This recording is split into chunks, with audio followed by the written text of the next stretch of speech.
I think I know most of the people in the room, but I'm David Bigley. This room every Thursday morning is our senior men's group, and we sort of rearranged it this morning, and we're delighted to be able to offer a forum with candidates for a select board here in town. I'll leave, Kevin's going to be the moderator, Kevin McCarthy is going to be the moderator of the whole process, and I'll leave it to him to go over the rules and timing and all of that and the introductions. But I just wanted to welcome everybody, and I wanted to also just say to the rest of the men's group here that I'm really glad that you're flexible enough to, make this happen. This is not a normal setup for a Thursday morning, but we do appreciate all of that. And you may notice that there are women in this room on this Thursday, so that's another special event. So anyway, there's coffee up here. We decided not to bore you with our usual coffee cake, but there is coffee up here. And I'll let Kevin do it. Thank you, David, very much. Having the idea of having this forum, and thank you all for coming out to attend and listen to a public discourse here. Special thank you to all of the candidates that are taking the time out of their schedules to come out and meet the public, and it's the essence of grassroots democracy, which we've been particularly proud of in Cohasset, having actually been doing this even before the United States government did 300 years ago. So it's really good of you to do that, and hopefully you always do keep in close communication with the people, because this is really what it's all about. So much appreciated, all of the candidates coming out.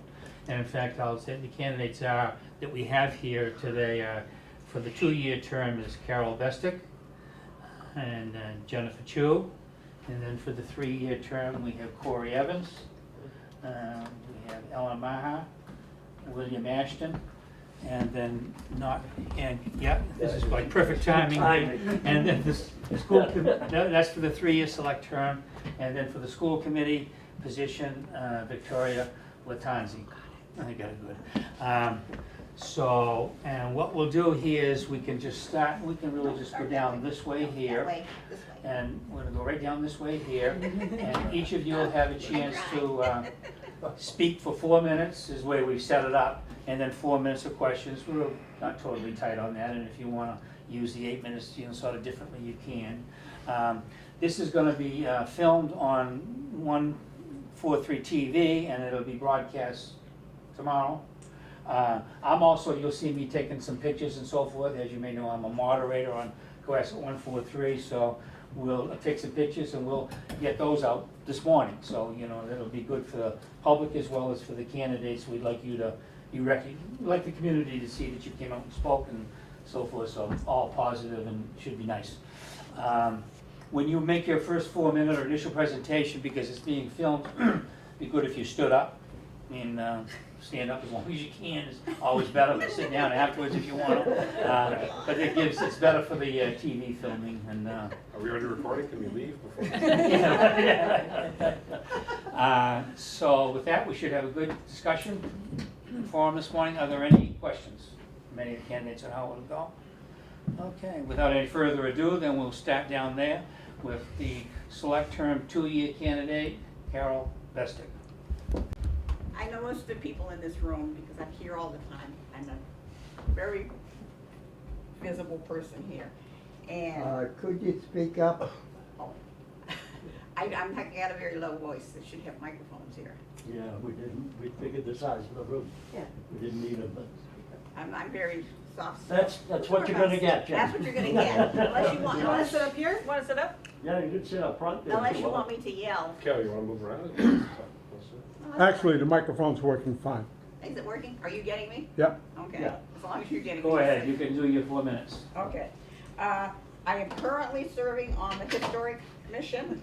I'm also on the Cohasset Community Preservation Committee, and I'm also on the Friends of the Cohasset Elders, and I'm also on the Cohasset Cultural Council. And I have been attending select board meetings for the last 2.5 years in person, and I'm there from the beginning to when it ends, and sometimes it doesn't end early. I am running for select board because I want to help the board be more open and transparent with the community, and also so that they have a member who really understands and can represent the seniors, because right now, all the members of the school board, or this board, none of them really understand the senior problems. And I want someone that they can come to so we can put the questions out to them. I want to work with all the stockholders in town to ensure that the town is physically responsible for moving forward. And the other thing I'm going to do, and I've told everybody this, even if I don't get the seat, I will still continue to hit the select board meetings, and I'm also probably going to start hitting some of the other boards in town to make sure that they stay physically responsible to what you people want. I want people to come to me. I don't want my opinions to have any input, and I want input from you as to what you're looking for. I'm short and sweet. Good. So now, any questions for Carol from the audience? Anybody have any questions they want to ask about our candidacy or any town policies and so forth down there? Charlie? Carol, Charlie DeSantis, what's your priority? My priorities are the town, the seniors, fire and police, the schools, in that order. But the whole picture, not just one particular thing. I don't want to focus on one item. I want to focus on all the town issues. I want it to be well-rounded. Good. Any other questions? Any other questions at all? Okay, so we'll go to the next candidate for the 2-year term, Jennifer Chu. Setting a timer to keep myself honest. Jennifer Chu, I'm at 25 Virginia Lane, and I know I've spoken to a number of people here today who have heard me speak before, so thank you all for coming out again, and thanks to the new individuals as well. Very appreciate everybody's engagement. I've been in Cohasset since 2015. I moved here, I signed a contract to move here the day after I found out I was pregnant. I've got a son that's going to be 10 on the 15th of this month. He's a student at Deer Hill, and it's been an incredible opportunity and a blessing for us to be able to have spent our time here in Cohasset, a town that I have admired from afar my entire life. I am a federal contractor to the, or I'm a senior federal contractor at Granite Telecommunications, a privately held company out of Quincy, Massachusetts. I've been with them for 15 years, and I've spent the past 5 years working with the largest civilian federal agencies in our government to bring them value, to bring them savings, to bring them better modernized solutions. All things that I think need to happen here in our small town. So I decided to run because I have participated a little bit. I'm new to this. I hope you don't hold that against me. Wanting to be new to engagement, whether you've been here for 5 minutes or 5 years or 50 years, shouldn't be frowned upon. It should be encouraged. And so that is part of the value prop that I see. I'd like to see as many people in town engaged and willing to participate in finding solutions and finding things that make situations better for the town. Transparency is very important to me. We have had a lot of engagement with the town leadership leading up to this election, myself and many, many other people that I know and am friends with, some of whom are running, some of whom are not running. And when we ask for information, more often than not, even simple information, like how many uniformed police officers are going to be represented at the town meeting, where people may be lacking confidence to state their position if there's a police presence. We're given FOIA requests, and we're told we have to pay money. That is not transparent government. If you wanna see the entire, 5,000 pages of records and you need a FOIA request, fine. If you wanna know a number, that is unacceptable, in my opinion. Budget. I think that Michelle has done some good work on the budgeting, but it's disheartening for me to see that top line representatives within our government are getting raises, and at the same time, we're cutting staff. So making sure that we're further looking into the budget, and also that when we are signing contracts, we're not just going to a representative that has been vetted by the state and getting and soliciting one quote and then going with that company. Having options is a value whenever we're sourcing new products. Now, if somebody comes and says, you're paying $100,000 a year for your alarm systems and we can get them for you next month for $75,000 a year, maybe you don't want to spend 6 months investigating that because you leave too much money on the table. But if we're sourcing new solutions, it should always, regardless of the price, be a competitive bid. And there should always be parameters and a scope of work that's written so that every single company that's engaged is engaging at the same benchmark and providing the same solution. I was not aware of some of the issues that have plagued this center. I will be honest with you all about that. Carol actually brought that to my attention during the League of Women Voters debate. But what I can say on the basis of inclusiveness and transparency is that if I am on this board, at least quarterly, I am open and willing and able to come in on a quarterly basis and meet with anybody and everybody in the senior center that would like to have a conversation, that would like to express their opinions, and that would like to share ideas. And that doesn't mean I won't meet with you individually, but I'm willing to come in a group forum, answer hopefully some softball questions, but some hard ones as well. And so that is part of how I think I can make the situation better. I know now some of the things that happened with the director and the director that was here, or very beloved acting director that was very beloved being moved out. That shouldn't happen. And that's not something that should be rubber stamped in any circumstance. In terms of the public safety building, incredibly important. I think it's a mistake to move forward with a bad solution because we have done nothing in the past. That's just making one bad decision on top of another. I don't know that we want to give up, I'm not saying we don't, but I don't know that we want to give up our individual police station and fire station.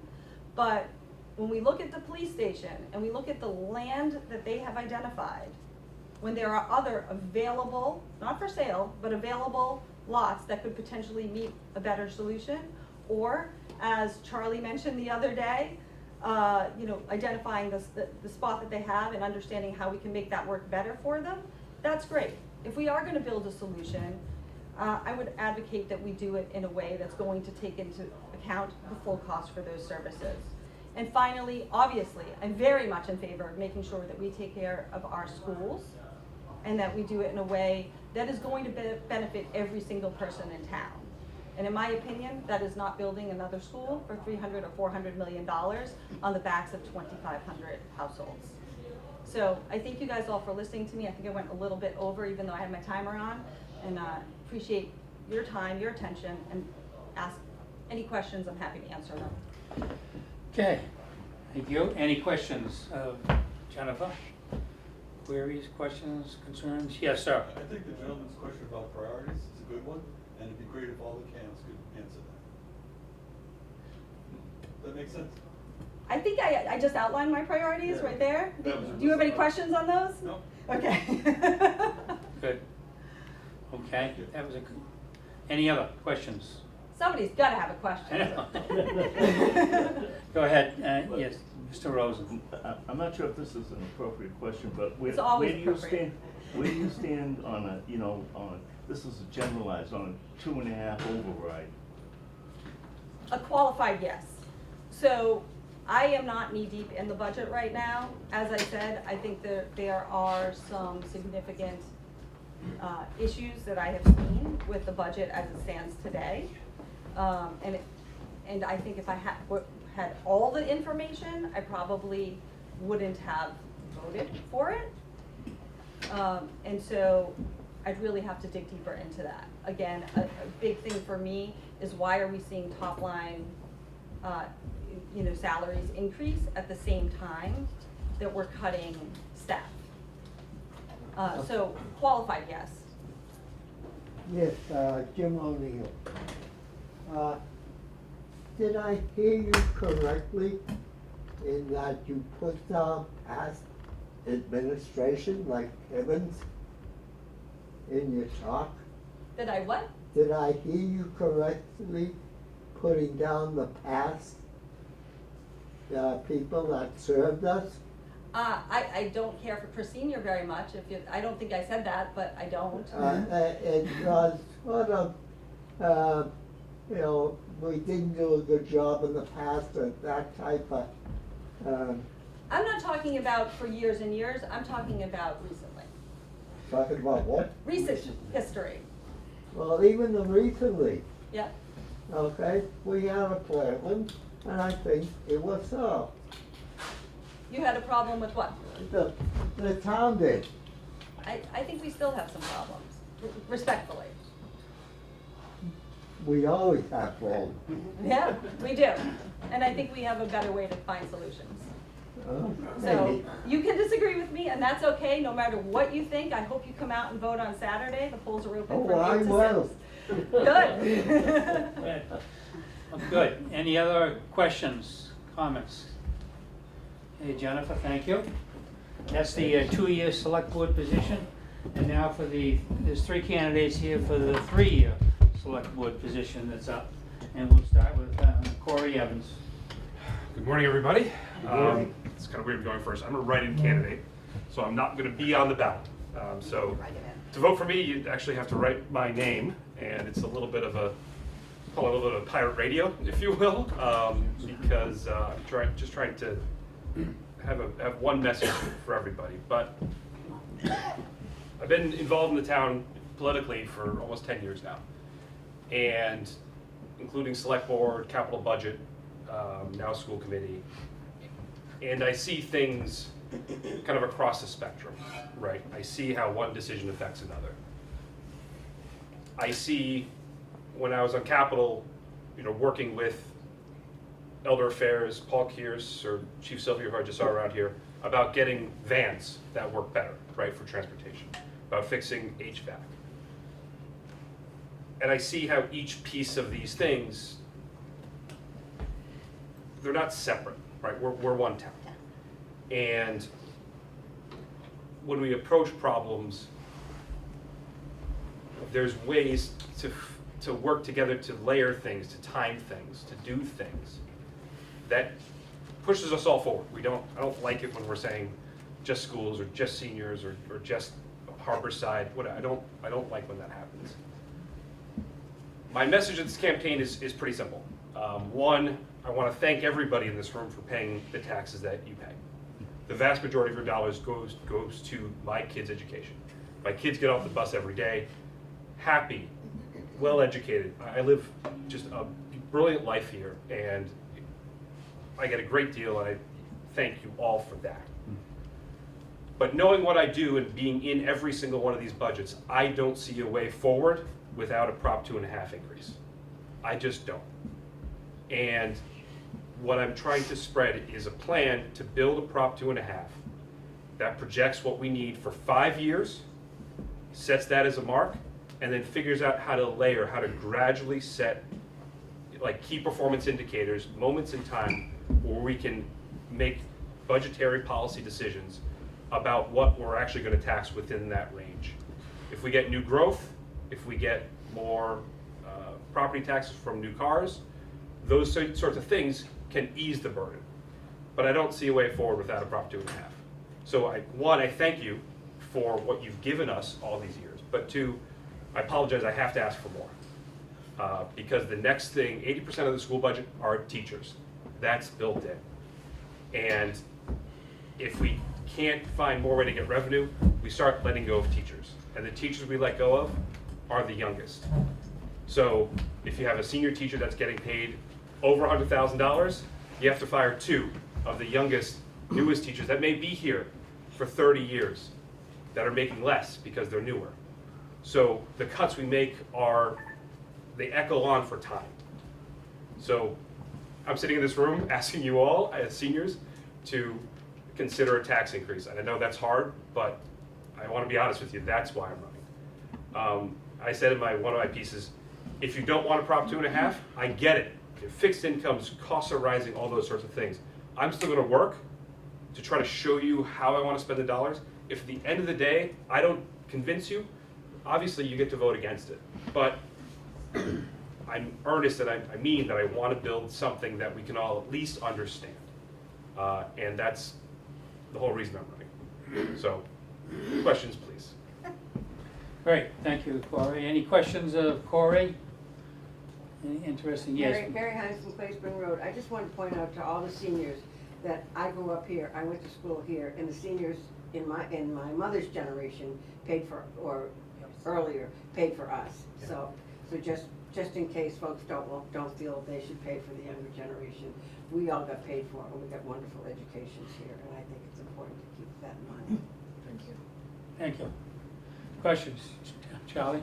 Corey, Charlie DeSantis said, thank you all for engaging in this process, and putting your name on where it counts when decisions are made, so I appreciate that.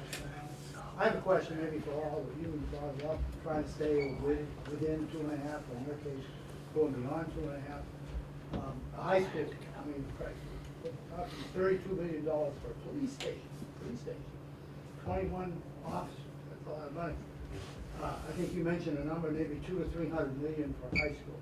Absolutely impossible for any town. We're a very wealthy town. If you do go ahead and build a building like that, there'll be many layoffs. You'll have a great edifice. You don't have anybody to staff it. So I think education, at least when I grew up, was the quality of the staff, the interest of the community. Not necessarily the building. Look at Harvard, you got 300-year-old buildings. You go up to Amherst College, that's all you have. But from what I read, they turn out, they get the best, and they turn out some of the finest students in the country. So I walked through Cohasset High School. I've been away for about 40 years. That's a beautiful school. 1951 was the first class. Don Kennedy was in the first graduating class. That thing's lasted a long time. I get another 100 years out of that place. But I think it's the people who are in it, the administrators that we're blessed to have, coaches. It looks like we have a great product now. I would say maintain what we have and save that money for our people. Thank you. Okay, that's the question. Question, do you want to go ahead and address that? Yeah. I got a question. Well, let him address this and then you're next. So, actually, one of my challenges on school committee is I'm very hesitant about the new school building project, because I believe teachers teach. That's who teaches the kids. An atrium doesn't, a gym doesn't. And I'm worried whenever we get a new presentation, the first thing you see is a bunch of treadmills on a glass wall. I was at UMass Boston getting my graduate degree when they built the new, I think it's the Academic Building 1. There are no classrooms, right? So you had this building that was all this money. I also went to schools that were much older with great teachers, and so I found myself a little bit on the outside in the school world, because I see the building we have now, I see what it needs, and I see that we can fix it, and I have not seen a case where a new building improves educational outcomes. What you pointed out with operational needs, we've seen this happen. You build a new building, the operational costs go up, and then you have to make hard decisions. So I'm personally anxious about this process. I floated an idea.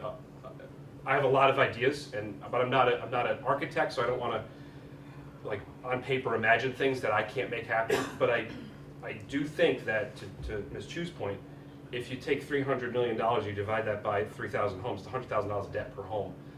I don't know if that's reasonable. So I share all of your thoughts on that, and navigating that process to ensure the schools are maintained their level. One of the concerns, if you do a renovation, you have kids walking through renovations or in trailers. So I want to be sensitive to not hurt the education of the kids that are there now. But I also don't want to spend money where it's not needed. So literally every step of the way, I've been trying to be as considered as possible. And I think that's my only message is we have to take every step as it comes, because this is the future of tax dollars, of education, of everything, and it has to be the right call. So that's kind of the Okay. answer. Thank you. Sir, you had a question? Yeah, I think he answered it. He answered it? Yeah. You answered that and all, you got that all. All right, in thank you there. very much. Thanks, everybody. That was any other questions of Corey? Very good. Next candidate is Ellen Maher. And Ellen? Thank you, Kevin. You're welcome. Thank you, everyone, for welcoming us here this morning. I think I've been before you guys at one point last year, so I appreciate the opportunity to come back. I have been in town since 1966. My parents moved here with 5 children. We live on Old Pasture Road. I live in the home I grew up in, which is kind of unheard of these days. Myself, my 4 siblings, my husband, his 4 siblings, and our 2 sons all went through Cohasset Public Schools, and I think we're doing okay. And in full disclosure, my husband is a retired teacher, my son is a middle school math teacher here in Cohasset, so teaching and educating is kind of in the blood, and we respect and value education.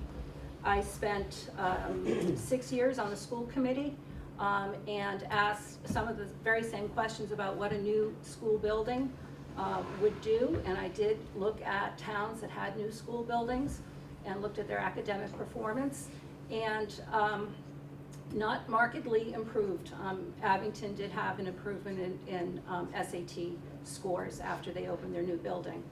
But we did a lot of other things on school committee. We did safety and security enhancements and improvement. We were part of the group that did Start School Later to benefit the health and well-being of our middle and high school age children.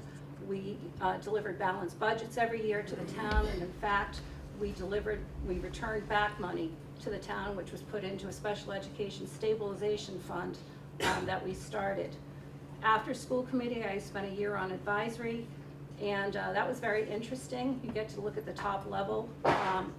You're not decision makers, but you get to ask all of the hard questions, and it's very enlightening. And then I'm in my 3rd year of my first term on the select board.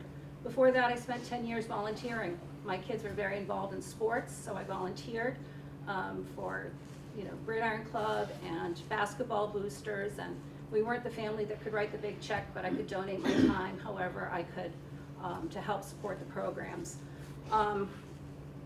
In terms of my position on an override, we discussed on February 10th in a joint meeting with the school committee and advisory and the select board, what the FY27 budget looked like, but more importantly, what it was going to look like going forward. And it's not just the schools that could be facing challenges in their budget, it's the town, it's our DPW, it's our IT department, it's our human resources, it's everybody. Costs are exceeding our revenues, and from transportation and utilities and the cost of goods. I know firsthand the cost of goods. I work for a U.S. Customs broker, so I am knee-deep right now in IEPA refunds. I think I spoke to you guys last year talking about all these new tariffs that took place, and I can tell you, if you tell me what's the tariff on a pen, I could tell you. And now everybody wants their money back. So it's very complex in terms of the cost of goods and where we are and why it's difficult to project. Transportation costs are increasing, fuel surcharges are increasing on inland, domestic transportation, international freight and transportation. So to project out costs, it's going to be quite a challenge. And then utilities, as we know, we all experience it personally, and we see it on the school level, we see it on the town level, they're going up. So we discussed forming a task force to really look at where are we now and where do we think we're going to be in 5 years or 10 years, and really be thoughtful, very thoughtful about what the town needs in terms of our expense structure and our revenue structure. And I'm very willing to have those conversations. Select board is a very interesting board to be on. You're kind of a jack of all trades and a master of none. The breadth of knowledge that I have been, I've had to learn, and I'm gonna say right up front, I don't know everything yet. 3 years in and I don't know everything yet. It's quite daunting to be thoughtful, and we do our business in public. Our meetings are where we conduct our business. We don't have subcommittees that meet off-site. We all attend other board and committee meetings to become engaged and informed, or we watch them on TV. And you do the best that you can in the 2 to 4 hours every other Tuesday, sometimes it's every Tuesday, to make the best decisions that you can make for the town. So we have a lot of work to do. We've done a lot of good things, and we have a lot more work that we would like to do going forward, and I'd like to see some of these projects through to fruition. Are we gonna be perfect? No. We're never gonna be perfect. And if we're not learning and growing from the decisions we make and from the choices we make, then we're not doing our job. So, thank you. Thank you, Ellen. Great, any questions of Ellen? Yes, sir. Can you give us an example of a couple projects that you're working on? Sure, so we're working on the public safety building, which Ms. Chu alluded to, and we had our 5th forum last night on that building, and the question about other locations came up, and Mr. Pratt, who's the chair of that, the public safety committee, Mr. Ashton is on the committee, Mr. Grady here is on that committee, talked about the 13 parcels along Route 3A that were looked at and why they were not suitable. We also discussed why Elm Street is not a suitable structure for remodeling, and if you've been behind there and you see where the senior living is, there's not a lot of parking there, and to go up and to improve that building with the infrastructure needs to be ADA compliant, the gain in space really isn't all that possible. And just as a side note, the town of Hanson, at their town meeting this week, just approved a $33.5 million library renovation and expansion project.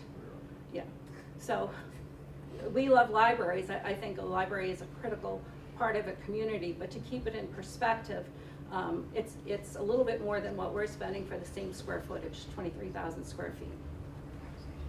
Thank you. Yes. Ellen, could you Paul. talk maybe about some of the projects that we have seen through? Sure. Town hall, maybe roads, sidewalks, Sure. stabilization? Thanks. So in 2023, thank you, Paul, for the question. 2023, our chair at the time, Jean Healy-Dippold, was very ambitious and aggressive, and she asked us all to get together and formulate a strategy. We know our roads and sidewalks were in difficult condition as they continue to be. And the sole source of funding for road paving and sidewalks have been Chapter 90 money from the state or from the Capital Budget Committee, which gets about $2 million a year for all of the capital needs from all of the departments in town.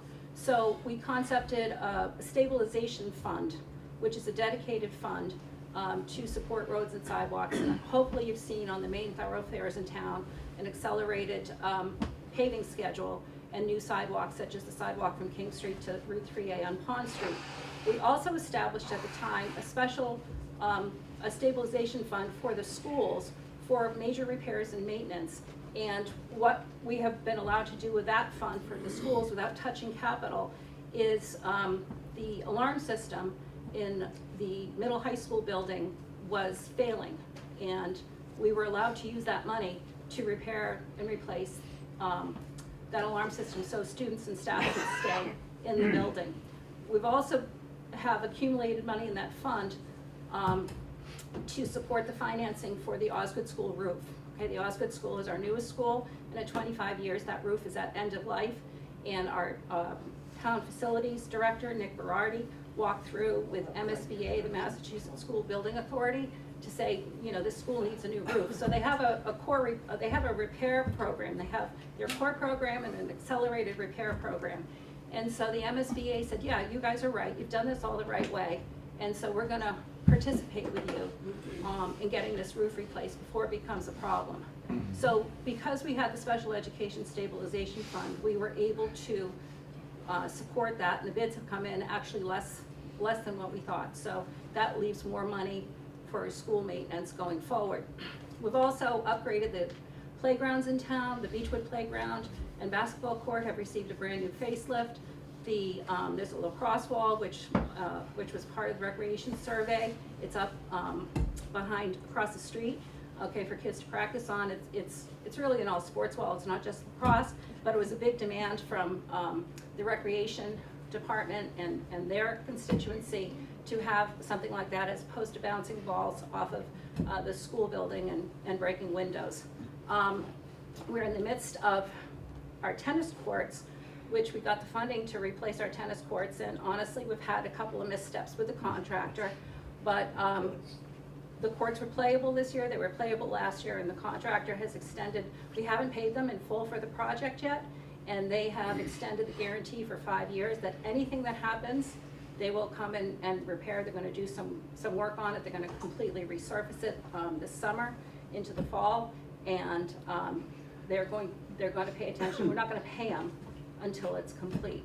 Town Hall, as you know, for the last several years, there have been major multi-million-dollar projects to renovate and rebuild 41 Highland Ave. I think the first project was in the $12 to $14 million range, and town meeting rejected it. The next project was in the $21 to $22 million range, and town meeting rejected it. And we spent millions of dollars to get those plans developed, to get the architectural renderings done and the designs done. So we needed to provide a safe and efficient environment for our town hall staff, and we worked in the last year to come up with a plan to fix the building to keep it standing between the roof, windows, mechanicals, and fire suppression. And we're getting that accomplished through capital budget and CPC money for the historic portion of the building, which it qualifies for. So for about $5 million, we're gonna have a safe, efficient, suitable workplace for our municipal workers and for the citizens of Cohasset who still come in and do their business in town hall. So we're in the middle of that project. Very good, good. Any other questions of Ellen? Yes, sir. There have been a lot of comments made, not just here today, but in other places, about lack of transparency. Could you perhaps give a contrasting viewpoint given your role? Sure, I've heard and read the comments. Other than Mr. Ashton, he and I have had some very good conversations and exchanges. No one has approached me about anything regarding the town budget. And as I stated, we meet in public. We do our public our public business. I'm happy to. I put my phone number on my signature, but I haven't been contacted by anybody. If there are questions on the budget, I'm happy to answer them. It's what I don't want to say it's the one part of the job I like, but it's one of the parts that I like. It saddens me that people feel there isn't transparency because I'm not quite sure what else we can do. And I mentioned it last week at the League of Women Voters Forum. We don't have the Mariner, where it's a single source of information, okay, that comes out at the same time to everybody. And social media is wonderful, but it's become less social and just more media. And I've had this conversation with Mr. McCarthy, so I'm not speaking out of school. It's not a great place, but we have to figure out a better way to utilize it because it is how people receive information these days. So if we have a more dynamic, vigorous push out of information as opposed to pulling it from social media, then I think that will be better. But I am saddened that people feel that way. And like I said, nobody has spoken to me about it. Very good. Yes. Diane Essler, just to comment on that, you have just given me an example of something that I was not totally aware of, but the town meeting voted down renovations on the town hall twice. And you have come up with a good product for the benefit of everybody. Congratulations. Thank you. Meanwhile, we're watching the police station, the fire department, both of which I can't say how much I support, but it's follow the bouncing ball. Nobody knows what this is gonna cost us, right now, 5 years from now, 10 years from now. I've lived in the town for 42 years. I have no children. I have never, ever voted down a 2.5 override. Mhm. The schools are important to me. I don't have children, but Yes.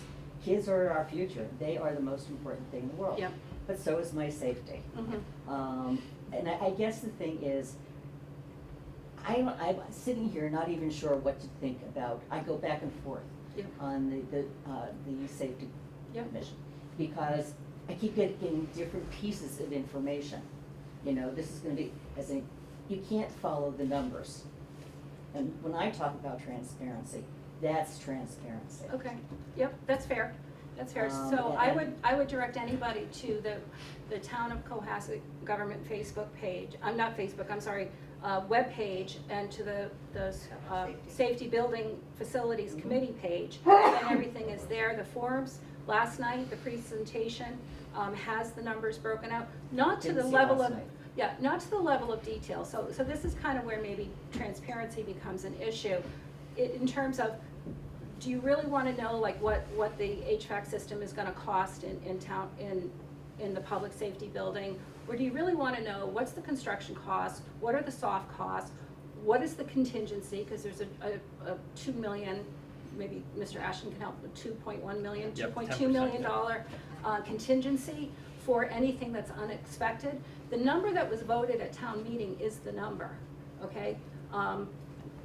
And the borrowing will be 21 million and change for that, okay, for the bond. I think the level of detail that perhaps you want, we could get for you. Typically, in my experience, and I'm not saying my experience is the only one that matters, but people kind of want to know the buckets. What is the construction cost? What is the furniture and the furnishings cost? I made notes last night. Who can we find that maybe can donate furniture for the EOC center, right? You know, and maybe it's so-and-so's, you know, emergency operations center. How can we trim the money? Just because the borrowing is planned at that level doesn't mean we spend it. So, But we do.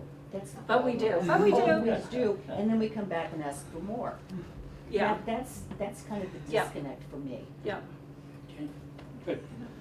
All right, any other questions? So, yeah, so what we're gonna do is, this is going. Right a here, little- right here. No, no, I understand. Oh. This is going on a little bit Oh. longer, but we can keep within the time, and I think when we get done, we're gonna go back and let each of the candidates have a minute and a half to address anything they've heard, because this dialogue has been really excellent, all four so far, so, you know, we might as well take advantage of it, because it is so good. So the other candidates can have a little further comment on some of this, because of the time, yes.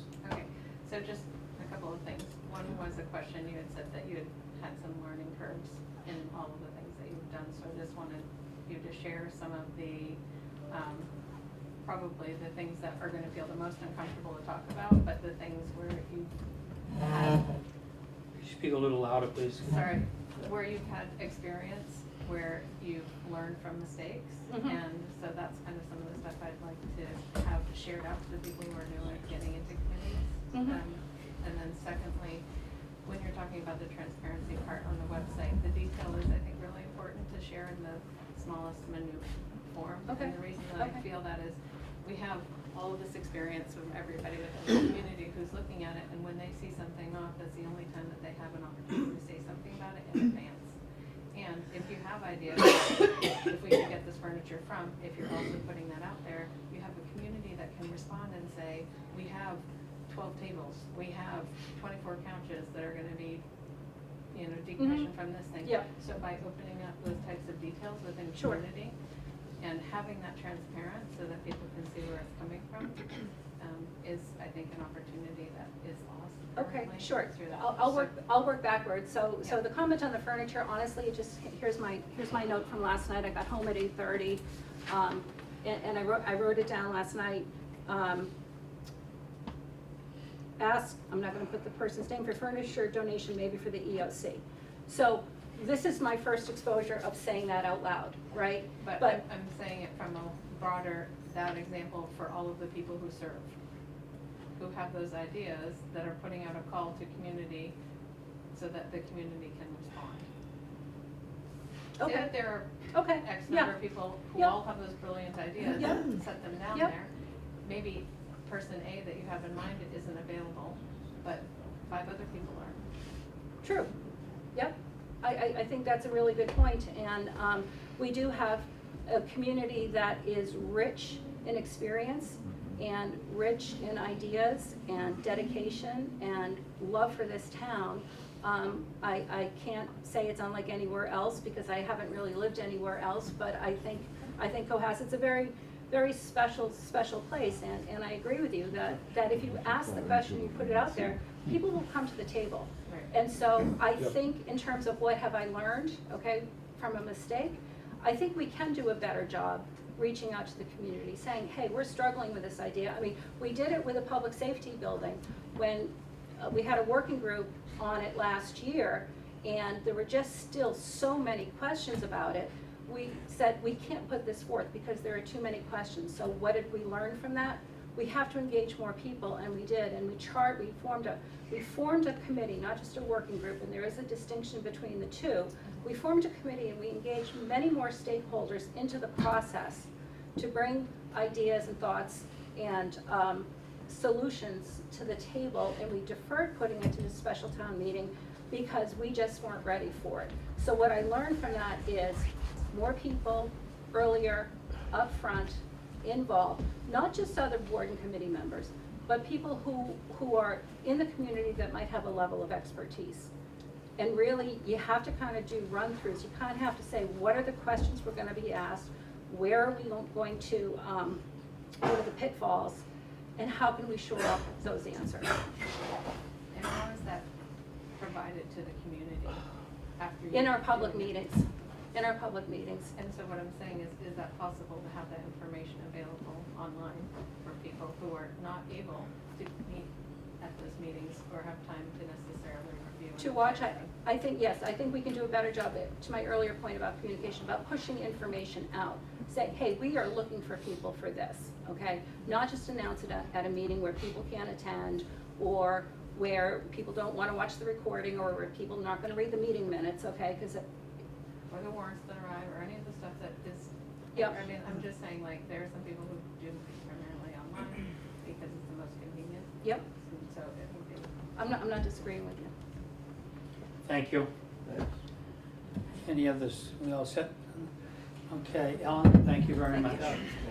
And I said we went a little over, so we're going to go back to the candidates and So give you sorry. a chance to reply. No, that's fine, the dialogue is good.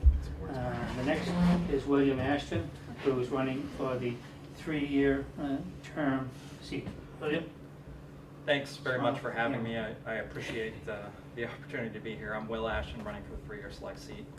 I live in Beechwood neighborhood on Dome Street with my wonderful wife, Victoria, who's right here, and our 3 daughters, who are 4, 5, and 6, that keep us very busy.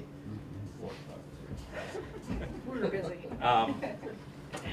And for me, for select board, there are 3 main qualities that I think are important on select, and I think that I have the skills for those. The first of those is leadership, and in my time in the Army, I was a platoon leader in Afghanistan and a company commander, and the 2 most important lessons I learned there were humility and accountability.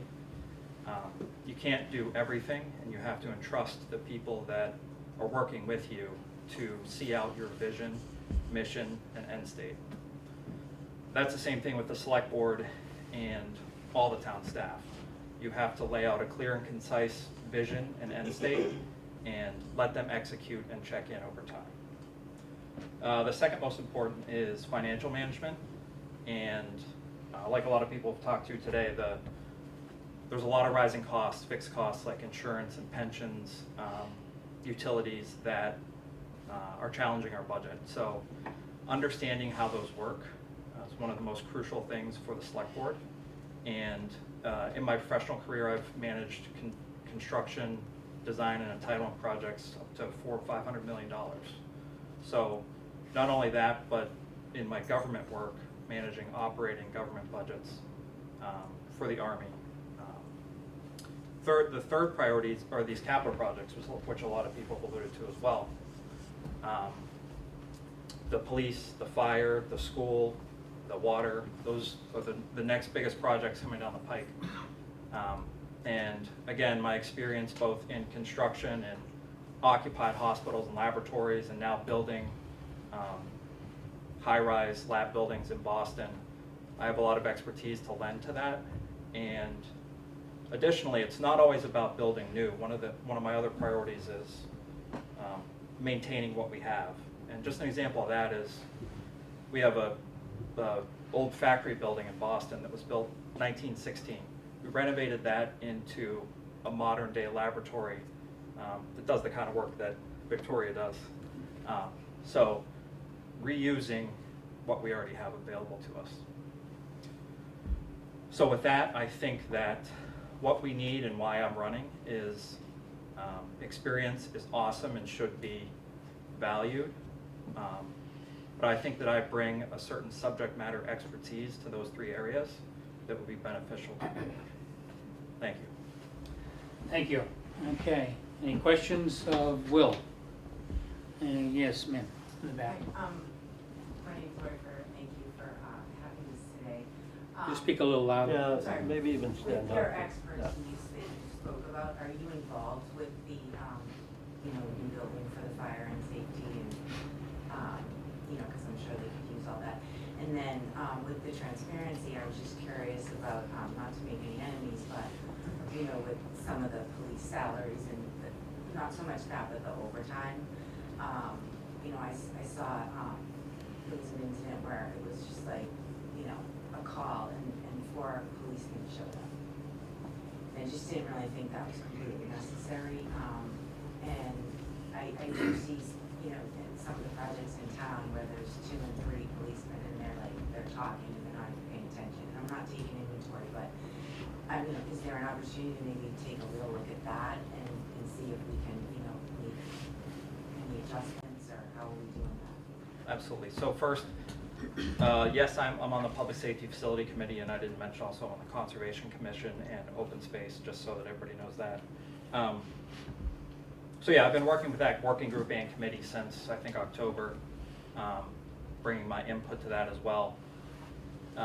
But as far as like the police overtime, I don't think it would be the select board's job to get into that level of operational detail. But where we would lead guidance would be comparing to other towns and how they operate and knowing what our budget can be. And then we can look at maybe tailoring what we do to meet our budget. What projects do you have in the I'm sorry. That's all right, go ahead, you've called yourself. What projects do you have going on in the conservation area? And, how much cost, what were you talking about in terms of budget? The type of projects we're working on at conservation? Yeah. Yep. So about 90% of them are, at a pool, at a deck, those kind of things. Maybe 3 or 4 times a year we'll see a large, new home or large commercial project or thing like that. We usually, 3 or 4 every 2 weeks we look at in conservation. Okay. Sure. Ed. Yes. I'm interested in AI, and have you used it in the business? And what advice could you give to your wife about using AI in the school system? Yeah, great question. I think AI is a large unknown right now. I have tried it out for work, summarizing long documents, but you always have to double check what it gives you back because it's just scrolling through the internet finding anything and it could be incorrect. So I don't think it's at a place where it could be helpful in schools, other than maybe detecting someone that is, plagiarizing. And I don't think it's a point where we've validated it's safe enough for our kids. But it is the coming thing in education. It is, yeah. Any other questions? Sorry to step on your foot, Dave. Regarding social media, there's been some comments. Could you tell us how you view social media and the issue of disinformation? Yeah, it's a tough one. You have to balance free speech with disinformation, which has been you know, the last 10 years has been the biggest thing. For me personally, I always, if I see something on social media, you need to go validate whether it's true or not. Yeah. And having the data available is the best way to get rid of dis and misinformation. So that's how I treat it, and that's hopefully how everybody else does as well. Any other questions of Will? Yes. So just hearing, sorry, I have to think about one question. You speak up, please. Speak up, Yeah. a little louder. So I just wanted to ask in terms of, in the process of looking at becoming on the select board, what were the things that you most wanted to try to address in terms of what you're going to be able to do differently? Yeah, differently. I didn't want to run for select board to come in and change everything. There's so much good in place. We just tend to focus on the things that are bad and we want to change, right? So there are some minor things, like we talked about the town website. Kevin's been doing a great job revitalizing that and, you know, keep advancing that so that it is more easily accessible. Same thing with our budget and the capital projects that I talked about. Because I feel like that's my expertise, was one of the reasons I wanted to step up and help with those big challenges facing us. Thank you. Yes, Paul. Well, you just said something interesting. Could you just maybe tell about the group, about your group, Invest in Cohasset, that you created with your, you know, you have your group of candidates, understandable. It's about, I'm just looking at information flow that I've seen and people have seen, comments and us. I just want to hear about Invest in Cohasset. Invest in Because Cohasset. they put up a lot of posts. Yeah, Invest in Cohasset isn't me. I'm not part of it, but they have endorsed me, so. You didn't create that? I'm sorry? No. I thought that was your page? No. So they have a lot of good community input, and I'm glad that they've endorsed me. And any other questions? Agnes? Mr. Moderator, there is another candidate for the select board, and I just wondered if we may know why he's not here today. No, I don't. What we did is we Okay. decided to publicize fully, you know, as much as we could, and invited everybody, and so we just accepted anybody who wanted to come, we accepted. Fair So we enough. don't know Thank you. why the others are not here now. I think they're working. I Yeah, know, probably. I know the other candidate for school committee, she's a teacher. And the other candidate works as well, and that's why the last time this was scheduled with very short notice. I just thought we should know. Yeah, Yeah. they're working. Well, the evening ones are half the time past our bedtime. They're past my bedtime too. Mine too. Yeah. It's a trade-off. Yeah. Yes, Yeah. it's not easy. Dave, I walk by with the dogs, I see those lights off. Any other questions of Will Ashton? That's fine, thank you. Thanks. Thank you, Will. Next speaker, those are select board positions, and we have a candidate here for the school committee, 3-year term there, Victoria Lantanza. She's not here just to support her husband, she's here to run on her own. So Victoria, you've got your time. Absolutely. We saved the best for last. Yeah, there you go. So I just want to start off by thanking everybody here and also the candidates that weren't here. Regardless of who gets the vote for these positions, I hope that we've all seen the willingness. I think this is probably the first time in a while that we've had some uncontested positions, right? Yeah. And so I think we've seen a lot of people here have ideas and real strong passion for being involved in our community and collaborating. So I hope whatever the outcome is that we can really leverage each other and bring more opinions and suggestions and ideas to fruition to the betterment of our whole community. So I'm Victoria Latanzi. I like to think I'm the heart and the passion behind the drive between the two of us here, stepping up for probably by most to see as a crazy endeavor to tag team, select, and school committee run. But it comes from a place of great meaning to me personally. My grandfather was first a math teacher here in town. I think I've shared with you guys when I visited in the fall, when we came to talk to you just about advocacy in general and what the important topics were for you guys. My grandfather started teaching math here in the 50s and was one of the coaches of the 1957 undefeated football team here. He went on to become principal, known as the Bear, Frank Giuliano. And then my mother is also a math teacher at the high school and a field hockey coach for the high school. So, you know, for me, Cohasset has always felt like home, even though I didn't grow up here. I grew up in Milton, where my grandfather then went to be superintendent of schools. And coming here to raise our family, I moved here 15 years ago, like Will said, just felt like a no-brainer. It's such a special place for all of us, and I think we all have our own reason for why we're here. And for me, schools, public school education has always been at the forefront of everything that I am. I can truly say that, you know, as much as I am not a public school educator, I have sat at the table, I've grown up with my grandfather and my aunts and my mom talking about school policy, about how you get things done creatively, and on a shoestring budget, frankly. Like, really figuring out what needs to be done and doing it for truly the betterment of our future generation. And so with that, I'm committed to this role and potentially serving as in this 3-year term. I think those are the things that obviously aren't part of my professional background, but things that I hold close to my heart, and it's a sense of determination for finding a path forward and working collaboratively. And with that determination is attending the school committee meetings where I can, listening, asking questions. And I'm gonna be honest, I'm the person you don't probably want on the golf course, because I talk. I say, yay, right? Like, and the same thing holds true for these meetings that are meetings held in public, but maybe not necessarily meant to be engaged.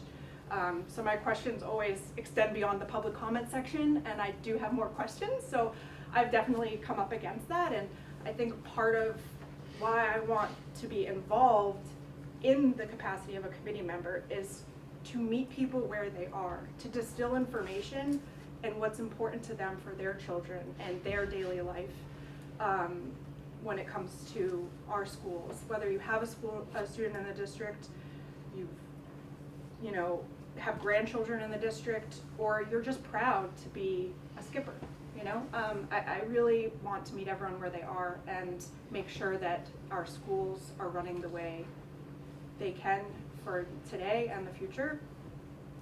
Just professionally, so for myself, I am in the biotech space. I am an associate director of clinical operations. So what that means is I work with a biotech company. The one I'm working on right now is in xenotransplantation. Very nerdy, but it's we're developing organs to be able to stave off the long donor list for kidney transplantation. And so basically my role is operationalizing that clinical trial to test it, to make sure it's safe and it's efficacious, so we can then go to the FDA and bring it to market and meet this currently unmet need. And with that, I, on a day-to-day basis, have an ethical purview into my role of what is basically balancing the risk-benefit of everything that you do. And that skill set is transferable, right? You're always looking at the risks. With every topic that is on an agenda item at school committee, at any of our boards, you're always for me, I'm always looking at it through that lens. And I am committed to continue to bring forward all those skill sets I use professionally on my day-to-day work. I do work remotely, that's why I'm here. I get to be pretty flexible, but that means late nights for me, catching up so I can be here with you. But I do it because it's many parts of me that I want to fulfill. In the community, I just also want to say that I'm a Girl Scout leader. I'm also a service unit coordinator for town, which means I help all the troops come together and bring the girls together to do things that empower girls. And I've dragged Will along for that ride. He has helped. This will be our second year. We're doing a Girl Scout Grand Prix, which is actually like the Pinewood Derby. We are having the girls build their own cars, learn how to understand, you know, aerodynamics. Maybe a giraffe or a sailboat is not the most aerodynamic, but we've seen those. But it's a really awesome place to see parents and kids work together, and then as a community come together. And so I'm just pulling that thread through to say that, like, I'm committed not only for my children's benefit, but for our community's children. And I carry that forward, and why I'm running for school committee, and I hope that it's of value and it resonates well with everybody. Thank you, Victoria. Any questions of Victoria? Yeah, what? I had to get my foot out. Yeah, take care of your foot. Paul. Victoria, thank you for running. Thank you. Please thank your parents for the dedication. My daughter had your mother in school. You run for school maybe as Ms. Lesky is a teacher, but I'm just concerned with one thing is, do you see any points in that? If your mom in the schools, that you'd have to recuse yourself from any conversations? For my mom? Yeah, when In you're on the terms of- school committee and, you Yeah. know, and there are negotiations or anything along those lines, again, I'm not up on the school committee, so Yeah. forgive me. Of course, I would never, I mean, even in instances where I've been on committees for the finance director role, with Corey here, those were held in, you know, complete confidence and they're confidential. And then we sat down and met with Dr. Shannon one day, Will and I, about talking about the school budget, and, you know, we had to talk about kind of that committee, and she was, you know, I said it in complete confidence that Will didn't even know what we talked about. So, like, I hold that so at the top of my level of importance, and it's an outward showing of integrity, really. Like, I would never put any of those things in jeopardy, and for my mom, of course not, I wouldn't. She's a longstanding teacher here. I would never, ever do anything to jeopardize her role, nor any of our teachers in the CTA. No, that's not, Yeah. would you see any points where you may have to recuse yourself from conversation? Oh, yes, Like your sorry, I mother didn't is- understand like what your you're mother's, asking. you know, Absolutely, okay. yeah. That's all I was asking, so thank you. Yep. Okay, any other questions? Any other questions? Okay, good. Thank you very Yep. much, Victoria. So we still have enough time, and we've had an extensive dialogue. So why don't we let each of the candidates then sort of make a 2 minutes, any closing and any responses to what they've heard, and that should tidy us up nicely Yeah. and meet us in time. So we'll go right down the same list with that. Any closing comments or whatever you want to say? Carol? Okay. I've been in town since 1970. I've seen it all. And I worked with it all. My husband brought his business from Braintree down here. And we've been down here, his business started in 1957 and it's still going, and it's on 3A. So we brought business into town. We are very committed to the town here. And I'm committed, and I have time, experience, and knowledge, but I'm also a bulldog on something. And if there's something that needs to be done, I'm not gonna stop until it is done. And my kids all went to the school here. I have 3 kids and 6 grandchildren that have all gone to the Cohasset school system, and they all did very well. Thank you. Great. Jennifer? Yes, thank you. So again, thank you all for coming today. Really appreciate you giving us your time and giving us some great questions to discuss. A couple things I'd like to talk about that I have heard perspective that I haven't necessarily heard before, which I think is good. On finances, there's a couple things. There's under budgeting, there's also over budgeting for projects and trying to thread that needle, right? So it's wonderful that our roof didn't cost as much as Osgood, but we allocated a lot of resources that potentially could have been used for other things if we were a little bit more informed about what those kind of projects should cost. And the other thing is, Ellen, with the town hall, I think it's amazing that you guys came to the conclusion that you're able to renovate the town hall and to make it work for the community and for the people who work there, which is important because the people that work in our town hall are amazing and have been amazing since the first day I went down there to get my dump sticker. And so they deserve a comfortable, clean, safe environment to work in. What I see there is that we spent $5 million in designing projects that have nothing to do with the end results, which also cost $5 million. So that $5 million project is actually a $10 million project. And my concern is that we are doing the same thing with this police station, right? We're spending a ton of money on design and development without first getting community engagement, that this makes sense. And I think everyone agrees. We want the same thing for our police. We made a very strong statement when we agreed like that in town meeting to fund 10.4 million, which is what we were told. Mistakes are okay. It wasn't identified. Everybody wanted to move quick. But it's also okay to say, this is much more than what we thought, and maybe we're gonna put this building back on the market and refresh if it's not the right decision, which I think would have been a great idea. And then the last part, again, I've heard a few times now, the Mariner's not here. I agree. Having been in other public venues, I've heard from a lot of people, particularly seniors, although there's plenty of seniors online, that social media is not necessarily the way to get people. Well, I don't think the town website is really a huge draw for most people either, even if you are online. It's not like, oh, let me go check out what's happening on the Cohasset town website today. It's not where people are going. However, we've got an incredible library booklet that goes out, and we have an incredible rec department booklet that goes out. That I know in our house, we read those cover to cover. So why not consolidate resources between the rec department, between the library, and between the town and the senior center?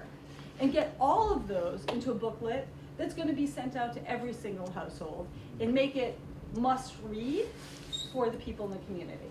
I think when you deliver a really good product, as many of these groups do, then people are gonna read it, they're gonna take the time. And so we have a mechanism to reach people. I don't know a single parent that's not on the rec page on the day that they're gonna, put out a new program to make sure that they're getting in before something sells out. So we know that people are reading these things. Let's incorporate that information into, all together and get what's happening out in the town, and then go out into the community. Because to Ellen's point, it's not receptive to go into a town meeting. It's a public, or that might have been your point, Victoria. It's not receptive to go into a school committee meeting or to a town meeting, because those are private meetings in public spaces. So if doesn't work, then we need to get out into the community. And I would also like to make the point that I am a full-time employee. I work far more than 40 hours a week. But I'm fortunate, I've been 15 years with the same company. I have 27 days off a year plus holidays. So I can use some of that time to be out into the community at venues like this and others, so that I can talk to people and socialize ideas and get feedback before we spend millions of dollars on projects. So thank you guys, appreciate it. Tori? Okay. I'm just reflecting on the years I've known Carol and can attest to being on the other side of that bulldog. Still recovering from the moments there. I am. The communication discussion, if you do this long enough, right, things are cyclical, right? You see the same things in circles. And the communications thing is something which, it was funny, I was actually part of the Historical Society invited me to be part of a recreation of a 1760s town meeting, like a town meeting where we split off from Hingham, and then the one where we split off from, where we voted to join the revolution, and we went through the transcripts and we all had these roles to play. And I was struck by it, like the same conversations they were having then. When they talked about Hingham, they said, how are we gonna pave the roads? How are we gonna build the schools? And I was like, 250 years later, we're still doing the same thing. And it was funny, but it was kind of, I don't know if it was reassuring. It was kind of like, it put us all in a moment in time where it's like, we're a blip on a continual path of just keep on working, right? And I kind of put the communications question in that bucket, right? Because I've been in so many committees, so many situations where we've done really good work and we've done really good things, and we thought we did a good job, but then the voters said we didn't. And there's no moment in time where you can ever say we did a good job communicating, because it's really the voters who are the ones that determine whether or not you did. And that's really humbling, but that also means that every single time you have to try to do better every time. And I certainly don't have an answer to it, because I think it's one of those problems that's gonna always exist. We always have to try to be better about it. And we're probably always gonna come up short. Because a lot of things, I'm sorry? People don't wanna listen. Well, but things are complicated, right? And people are busy, and there are concerns that are really valid and that take time to unpack. And you don't want to plaster stuff over and make things seem like everything's okay, everything's good, but you also want to be true to the different levels. So I think it's a challenge that humbles me, and I don't have answers for, but I think it's a good one. It's a good conversation. And we can always do better in every way. And on the budgeting thing, what is so frustrating about these capital projects is that when the bid comes out, it's always the maximum price. What I tell people is, if you look at the history of like capital projects we had in town, there's a bunch of projects we didn't do, we couldn't do, because let's say we appropriate $100,000 and the bid came in at 120. If a bid comes over the amount of money that we allocate, we can't do it. And then we wait a year, and now it's $150,000. And there's been all these projects that that have been stuck in this never-ending escalation. So to get out of that kind of death spiral, you have to kind of shoot for the moon for the price, because otherwise you kind of get stuck. So the roof example is a perfect one, right? When we first looked at it, it was like a $2 million project. We got the state bid, it was like 5.5 or whatever it was. And we all went, how can this be twice as much? That's insane. But the state said, listen, this is the maximum price, and what it actually does is it set us up for the most amount of state refund that we could possibly get. So it's actually a benefit that it was high. And now that it came in low, we have this extra allocation which we can reallocate at town meeting to go towards another project. So when we have a bid price, it's part of the communications is saying, listen, this isn't the amount of money we have to spend, this is the amount of money we have to be sure is available, and then afterwards, all that money that we don't spend comes back in. I've been involved in, when I was on capital, like hundreds and hundreds of thousands of dollars that we found through the years about projects that came in under budget that we could reallocate. We found money, right, by just going through the line by line. And that money really does exist, but it's really hard to communicate what is kind of a really backwards way of doing things, right? So, but that's just how state law is, right? Corey, So it's frustrating. Can I ask a clarifying question? Yeah, please. So in the 5.5 for the roof, and Whatever it was. what? Yeah, 5.5.2, whatever it was. Yes, that we voted for at special town meeting. Can you clarify? So we'd only came in under around almost 2 million. So then there's that bolus of, sorry, I used that word. This net of money that we have. You said it can be reallocated, but does it stay within the school because that's what we voted? It goes to the school stabilization fund, right? It doesn't get reallocated to any other stabilization funds in town, right? Yeah, that's a really good point. So one of the cool things about the stabilization funds, which I was part of with Gene at the time, is that they can't be robbed for other purposes. So like our road fund, we can't use it to pay a teacher, right? And what's nice about that is it gives a very strong, understandable bucket. So to your point, Victoria, the money that we allocated for the school roofs came out of the school stabilization fund, and that by the fund's law can only be used for large school projects. And I said in the beginning about kind of seeing things, how they link together. I forgot who brought it up, but the school stabilization fund was used to put in a new fire alarm system. The fire alarm system at the high school was broken, right, to the point where we might not even be able to use the building in a year or two. So, but that was like $1 million. That came at the exact same time that the HVAC came. Here. Exactly. So those two things would have had to compete against each other. But the stabilization fund, the structure that we set up, allowed us to ensure this got done and the schools were safe. That's kind of the inner workings of a structure of a fund like that. And I'm really deep, I apologize. Yeah, but No, the balance. that is a very very important. excellent Yeah.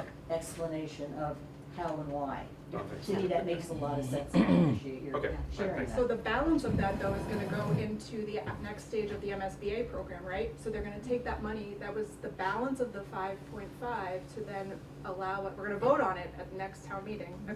Talk to Dr. Shannon and Corey clarified this as well, right? So to then advance us into the school MSBA program for the new build? It could be, yeah. So obviously the school stabilization fund continues on and will be used for other projects. So one of the options would be to, rather than increasing taxes for this stage, use the existing fund balance to do the study project, which will give us the needs assessment for the school building. So it's already in there, so you don't have to ask for more money. Thanks. Thank you, good. Ellen? Thank you. Thank you to everyone here. As I said earlier, you know, we're jack of all trades, master of none. I've learned a lot today from, I want to say, my colleagues sitting here at the table. I particularly liked your questions about what did you do that you can learn from. If we're not learning and growing, we're dead, right? And if as your elected select board, school committee, or appointed capital budget or advisory committee, if we're not learning from the missteps and growing and making change, then we're not doing a good service for Cohasset, and that really kind of sunk home to me. I happened to be watching an old video from my first year on the select board, and it was about the harbor situation, and the then chair, Jean Healy-Dippold, opened up the floor, because we had about 20 or 30 people in the room, opened up the floor to hear everyone's angst and concern about what was going on in the harbor. And I reflect back on my past 3 years and my 2 as chair, and we haven't had those opportunities to have, either we haven't agended it properly, we haven't communicated it properly, or held a forum, and I think that that's really important, to have those vehicles for people to come in and ask the questions. By the open meeting law, we're not really allowed to address public comment, but if we agenda it properly, we certainly can, and that's what I would like to learn from. I think the budgeting question, you know, we've had 10 or 12 years of on-budget budgeting without requests for more money. We have maintained a AAA bond rating that allows us to do all these projects. Doesn't mean that what we've done in the past is perfect for what we need to do going forward. And I have seen Ms. Leary, who we have appointed as our new town manager. I have seen her, I spent a day, I took a day off. I spent a day with her going through, with her department heads, observing the questions and the answers her department heads gave her on the budget. And it was a refreshing first step to change. Now, you can't get all that change done in 1 year, but it's building the foundation for her people to be accountable to her. Like, why do you really need this? Well, I've always had it. Well, no, that doesn't answer the question. So I have confidence, I have the utmost confidence in Superintendent Shannon, who for 2 years has taken a budget that, in my opinion, had been inflated, had become top-heavy in salary and staff, and didn't account for increasing costs in utilities, because I've studied it. And she has right-sized and presented a base budget for moving forward and building a budget that will be good for the children of Cohasset, and that will support the 5-year strategic plan. I have tremendous confidence in her abilities and in her relationship with Michelle Leary, because if the superintendent of schools and the town manager don't get along, it's a problem. And we've had problems before in recent history. So that's a change, and it's a refreshing change, and it's one we can all have confidence in. So that's kind of all that I would like to say. I want to thank all of you. I'd like to thank my colleagues here. I took notes on things, and like I said, if we're not improving and changing, then we're not growing. Thank you. Will? Sure, thanks. I think the only thing I didn't hit on was everybody else hit the Prop 2.5 override, the next biggest thing hanging out there. And in the interest of time, I won't go into detail on it, but if anybody's interested, I can share with you, the framework that I've put together for a 5-year override plan. And I think the biggest thing about that is, in the case that we aren't good at communicating, like some people have said, this goes to the voters, and we have to have a solid A, B, and C option that ensures we know exactly what services we're giving up if we don't choose to do an override. So, thank you. Thank you, Will. Victoria? Well, thank you very much, everybody, for having us here today and for engaging with conversation and questions. And if when Corey was speaking, this was kind of a flavor of what I always end up doing at school committee meetings, and I kind of get daggerized because it's a private meeting held in public. Because I have questions, I have clarifying questions to statements. And I really hope, Corey, you know, if it doesn't work out for Select, that you have 2 more years left on your school term? I do, yeah, and I have all the answers. I really think between Corey and myself, and of course all the other committee members, is to ask the questions. And I think, you know, Corey is aligned with the need for an override and serving our community and our schools together. It can't be done in silos. It has to be done as one Cohasset, and I think that's a huge undertaking, certainly, because any game of telephone, things get misconstrued. Things go one way and the other, and it's really important to harmonize back to that. And you know, if I had the opportunity and Corey got to stay on the school committee, I think we could do great things together. And really, and not saying that our school committee currently doesn't meet that need, but it's asking the questions, right? Probing further. And as a citizen to date, you know, I know just the structure of the meetings. I'm not able to ask those questions and get an answer. So I've had to go on my own to figure it out. And I think if anything from my community group in Cohasset, as I think folks aren't able to dig into those details that they do need to know for how their children are, you know, the big top line items that are going to be affecting their educational outcomes potentially. They trust me.